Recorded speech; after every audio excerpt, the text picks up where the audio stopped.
Welcome to Heartbreak Chronicles. As night crept in, William leaned over the bed, his daughter Amy's favorite storybook in his arms. Amy's warm little head snuggled into his shoulder as she listened to her father's colorful fairy tales. And then the brave knight said, William paused deliberately, looking into his daughter's wide, expectant eyes. Amy giggled and clapped her little hands together. He must be going to save the princess, right, Daddy? Of course, baby. A knight always saves a princess. William kissed his daughter's forehead lightly, a warmth welling up inside that he hadn't felt in weeks. The idea that Sarah's absence left the house so much less warm made him ache inside. Mommy would love this story too, wouldn't she? Amy asked innocently, curiosity in her voice. William paused, choosing his words carefully. It will, baby. But she's with friends this weekend, so we'll tell her about it when she gets back, okay? Amy nodded, but suddenly frowned a little. Daddy, why does Mommy always go to the lake house alone? She said it was her favorite place. Can we go there and play too? William forced himself to squeeze out a smile. Maybe next summer. The words felt unusually hollow as he said them. Sarah has been going to the lake house more often lately, and her reasoning sounds plausible, girls partying and needing a recharge break. But her tone was always strange, as if rehearsed, detached, and contrived. Her once natural outpouring of affection had turned into a routine light kiss on the cheek, and her laughter no longer echoed through the house. William shook his head, trying to chase away the lingering doubts. He didn't want to speculate on what the woman he'd loved for over a decade might be hiding. After telling Amy the story, he gently kissed his daughter's forehead to make sure she was asleep before leaving the room. Later that evening, William finished cleaning up the dishes, humming softly. The house was quiet, and he sat on the couch, swiping aimlessly at his phone. Suddenly, the phone vibrated with a video call from Amy. Dad?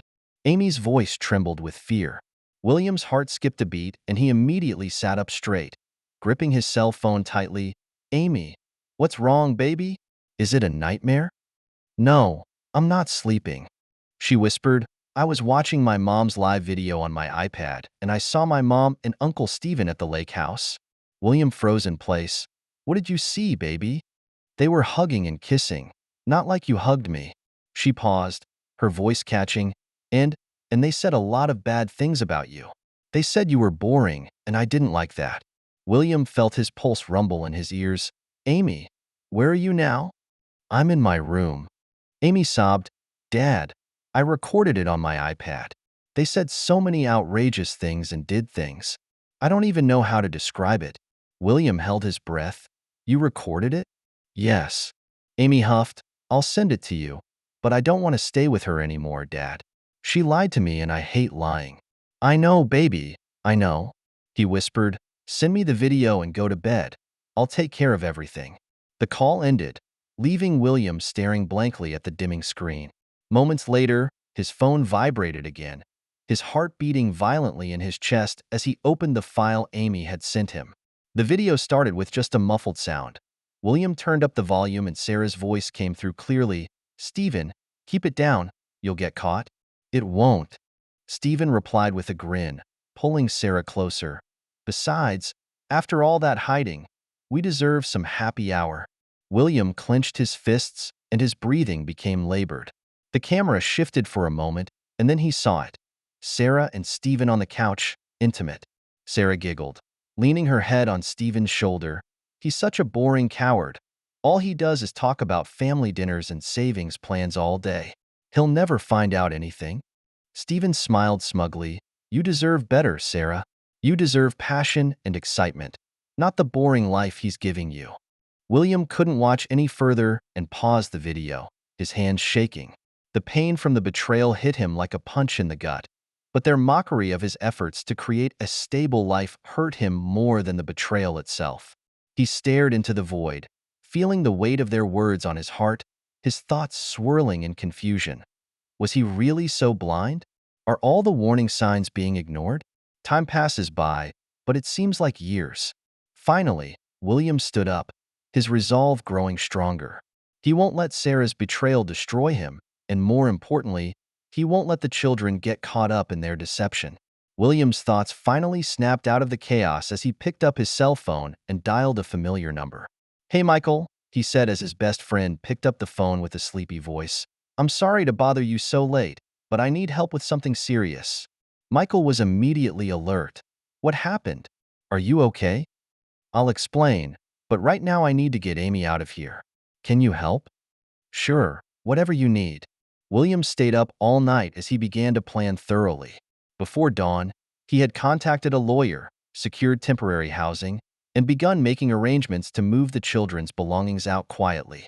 He wasn't going to give Sarah any chance to argue, and everything had to be done before she got back from the girls' weekend. He left a manila envelope on the kitchen table containing the divorce papers, a copy of the heartbreaking video, and a note. "Sarah, the kids and I are gone. They chose me. Don't bother looking for us. By the way, Steven's wife will be talking to you soon. Good luck, William." Sarah hummed a popular song from the radio as she drove into the driveway. Her weekend at the lake house with Steven had gone exactly as planned, and she felt confident about it. William had never doubted anything, and the thought made her smile smugly. She got out of the car with her overnight bag and walked to the front door, her keys jangling in her hand. She paused briefly to fix her hair and adjust her jacket, mentally rehearsing the usual spiel. "Wonderful, darling. This is just the relaxation I needed," she muttered softly, practicing her alibi one last time. Pushing the door open, she called out, "Honey, I'm home." Her voice echoed through the house, but she got no response. She frowned as she walked inside and set her bag down. "William? Amy?" The house was unusually quiet. No sound of Amy's laughter, no sound of the television, no clatter of dishes in the kitchen. Sarah's heart began to beat faster as she walked into the living room, her heels making a crisp sound on the hardwood floor. Something on the kitchen counter caught her eye. A manila envelope sat next to a flash drive with her name written on it in William's trademark handwriting. Her stomach began to churn. "What is this?" she murmured, her fingers shaking slightly as she approached. Picking up the envelope, she opened it with a shudder. The first thing that came into view were the divorce papers, neatly filled out and already bearing William's signature. Her eyes widened as panic began to spread. "No, no, no." She looked through the papers and whispered, "This can't be happening." Her hand reached for the flash drive and hesitated, but curiosity and fear overcame everything. She grabbed the laptop on the dining room table, inserted the flash drive, and opened the file. The video began to play. At first the screen was dark and the room was filled with muffled voices. Then the camera adjusted its angle to show her and Steven on the couch at the lake house. Sarah's face turned pale as she watched herself laughing at the video, her head resting on Steven's shoulder, her fingers wandering along his arm. "No." She shook her head as if denial would make the image go away, her voice growing clearer. "He's just a boring coward." Sarah's voice in the video is laced with contempt. "He'll never find out anything." Steven's laughter followed. "You deserve better, Sarah. You deserve passion and excitement, not the boring life he's giving you." Sarah slammed her laptop shut, her chest heaving so violently she could barely breathe, her world spinning skyward.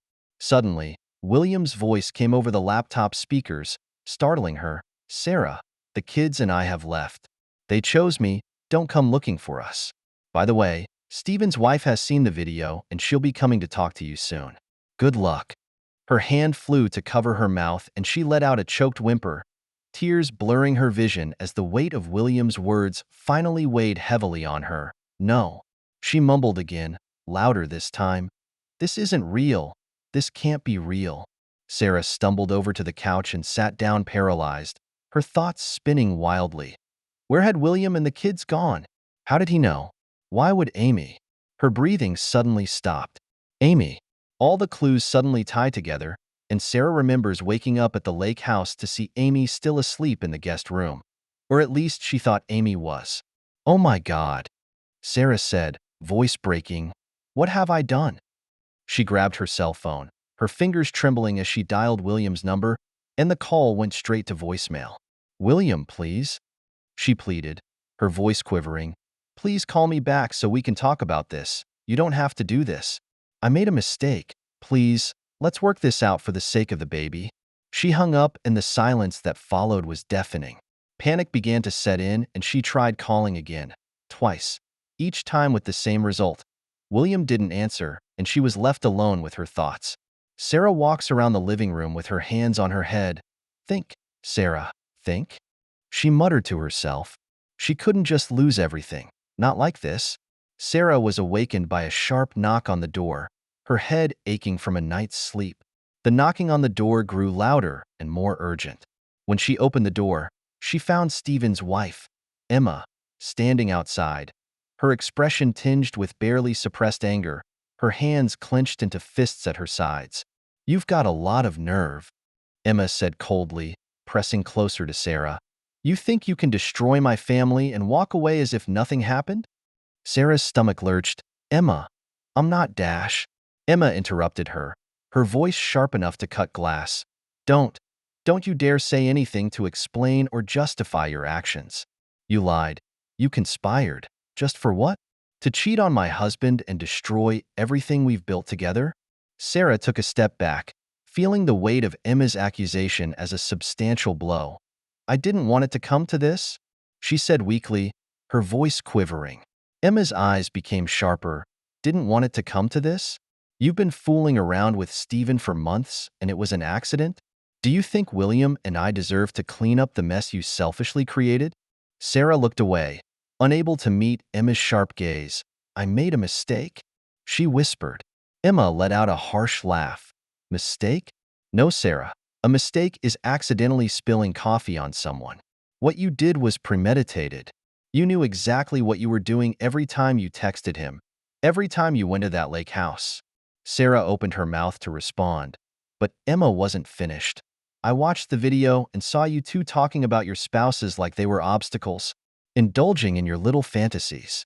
Well, congratulations, Sarah. You ruined my family, and now you're going to pay for it all." Tears slid down Sarah's cheeks. "Emma, please, Dash. Don't beg me." Emma interrupted her, her voice low and full of venom. "You don't deserve sympathy. You'll soon learn what it's like to lose everything, and I'll make sure of it." With that, Emma turned away, leaving Sarah standing in the doorway, her legs barely able to support her weight. Meanwhile, hundreds of miles away, William sat at a small dining table in a modest apartment, sipping his morning coffee. The move to a new city was hasty but necessary. Amy and another child, Jack, were sitting nearby eating breakfast. Amy looked up at William with a much brighter expression on her face than she had a few weeks ago. "Daddy, are we going to the park today?" William smiled. "Sure, babe. As soon as I finish packing a few boxes, we'll go." Jack, mouth stuffed with cereal, interjected, "Can we go get ice cream?" William smiled and rubbed his son's hair. "We'll see. Maybe if you help me organize those boxes."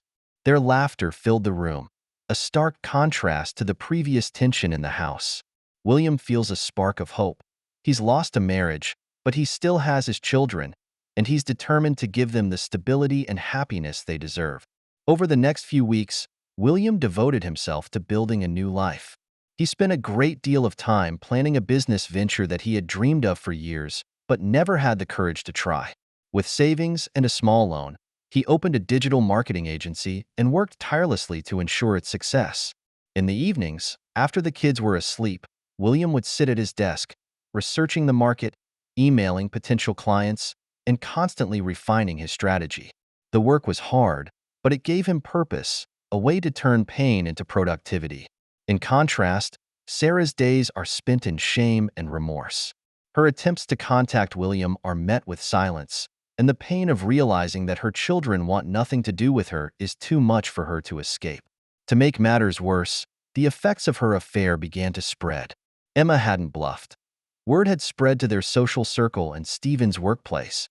Sarah finds herself isolated, and her once busy social calendar is now a blank slate.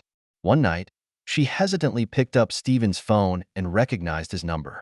"Sarah," Stephen said, his tone strained. "We need to talk." "What's there to talk about?" She replied bitterly. "Your wife is ruining my life. You think my life is any better?" Stephen snapped. "Emma filed for divorce. She took the kids, the house, everything. And my boss found out about us, and I got suspended." Sarah closes her eyes as the consequences of their decision finally become fully apparent. "I didn't think it would end like this," she said softly.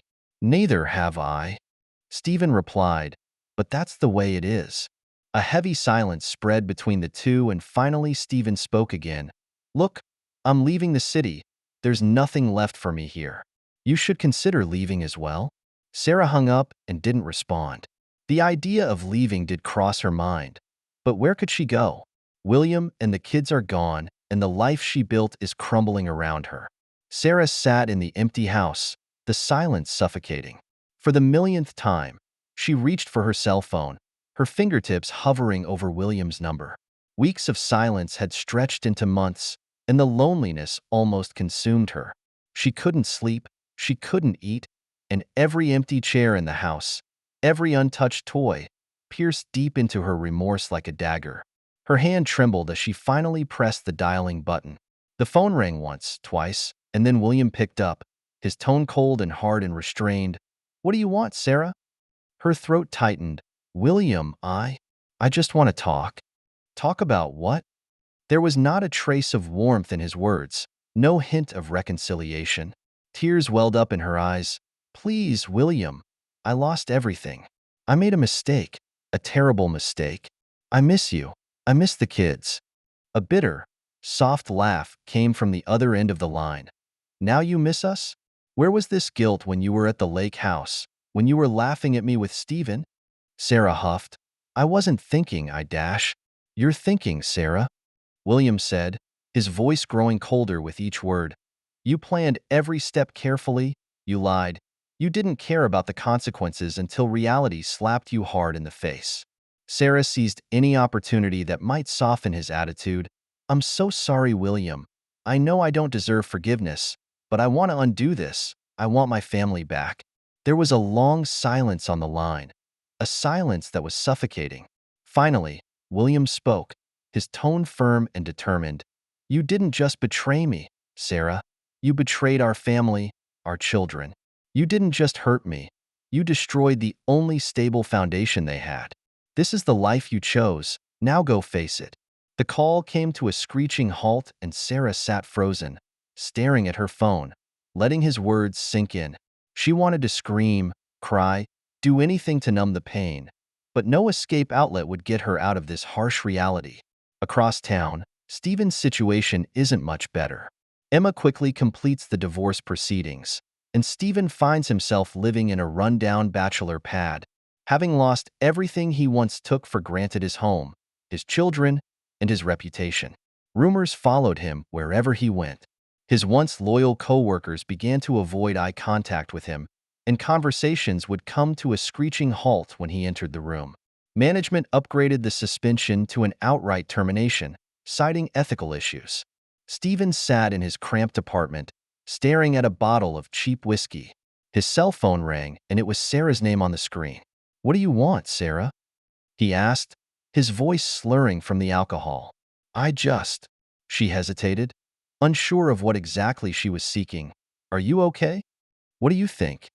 He snapped, "I lost everything. Emma took the kids. My job is gone. My friends, meh. Let's just say they've stopped returning my calls." Sarah swallowed hard. "It's the same on my end.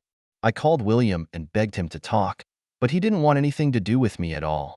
Stephen let out a bitter laugh. "Can you blame him? We're the bad guys in this story, Sarah. No one's coming to save us."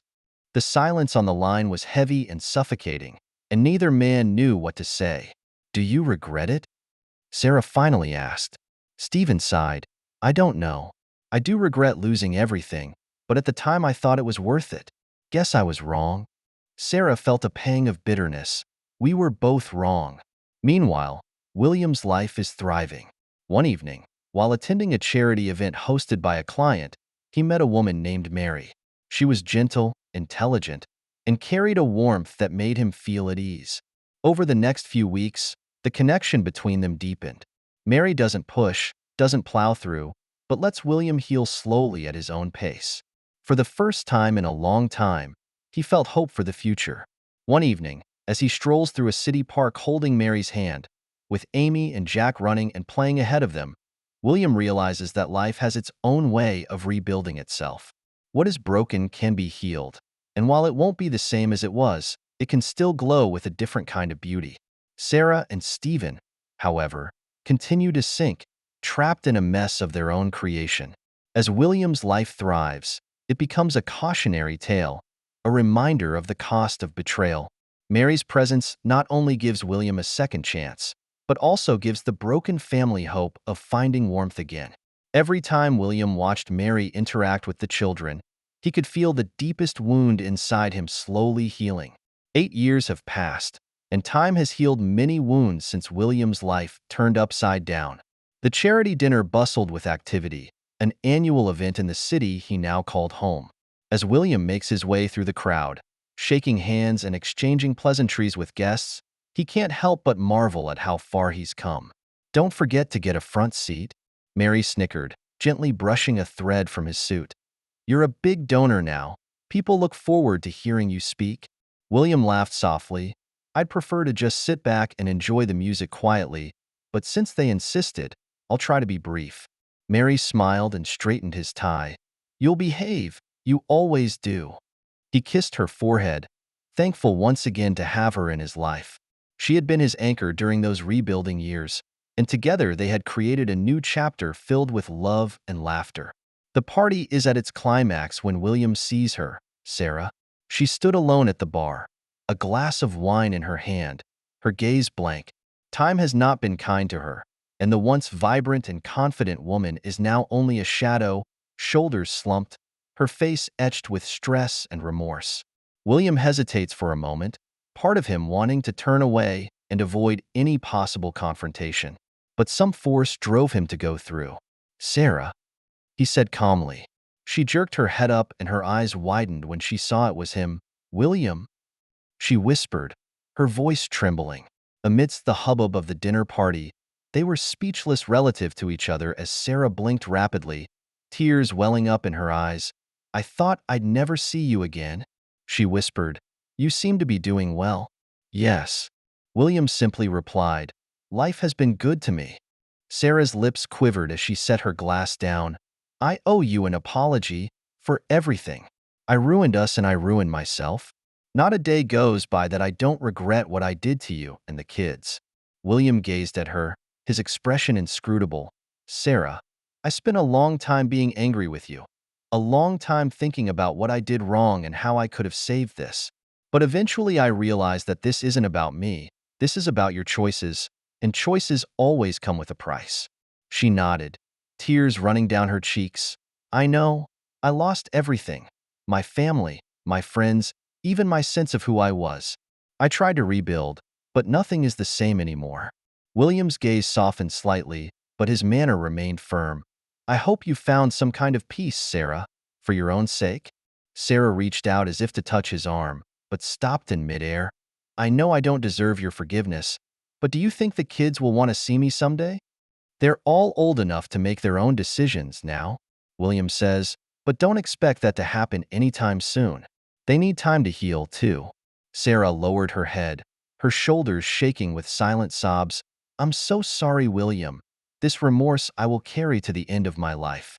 William nodded slowly, his voice calm and firm.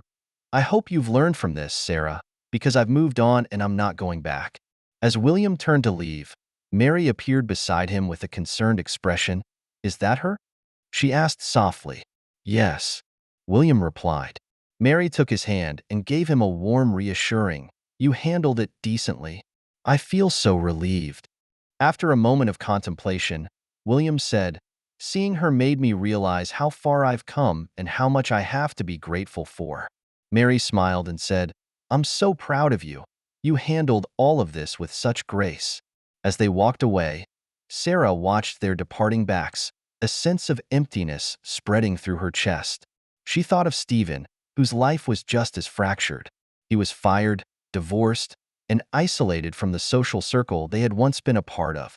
After the scandal erupts, they try to get together, but their relationship is built on lies and betrayal and eventually collapses under the weight of reality.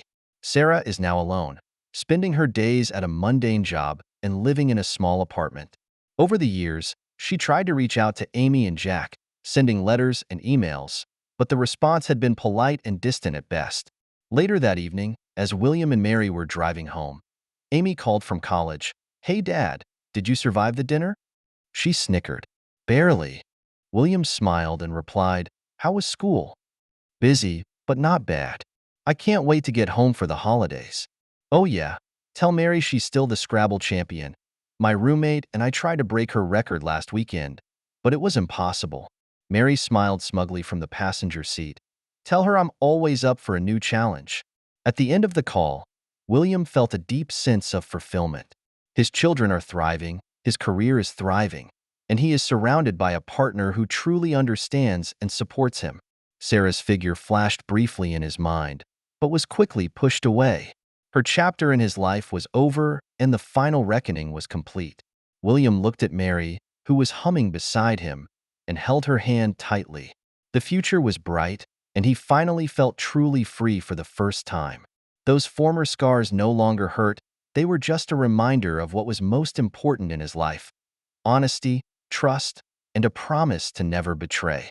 With Mary by his side and the laughter of his children, William finds true happiness, a happiness that is better than any life he ever imagined. That's the end of today's story.